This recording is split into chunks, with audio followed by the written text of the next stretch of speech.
Et oui, il n'a jamais été autant question d'école dans l'actualité. Après le drame survenu il y a un mois, une mobilisation citoyenne sans précédent.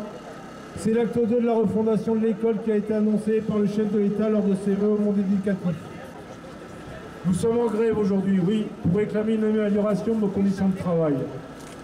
De nombreux collèges sont aujourd'hui en lutte pour s'opposer à une forte diminution de leur dotation horaire, sans commune mesure avec l'évolution de leur effectif élèves.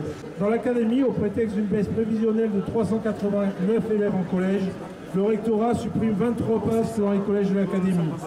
Le collège est dans la tourmente depuis des années, responsable de l'échec des élèves selon les ministres de l'Éducation successifs, et va subir lui aussi une réforme sur le modèle de celle du lycée, dont on connaît la réussite. Et nous sommes en grève aujourd'hui aussi pour nos carrières, pour nos salaires. Alors que la valeur du point d'indice est gelée jusqu'en 2017, dans le meilleur des cas, notre salaire a baissé de 14% et notre temps de travail a augmenté de 8% entre 2000 et 2014. Moi c'est Frédéric Anguillem et je représente la CGT Éducation. Donc ce que je tiens à dire, c'est que nous avons choisi à la CGT de s'associer à ce mouvement de grève et de manifestation aujourd'hui parce que nous pensons que, comme le camarade l'a dit, l'avenir de l'école, ça nous concerne et on a envie d'être présent au cours de cette manifestation. Donc ce qu'il faut dire, c'est que globalement il y a de belles intentions.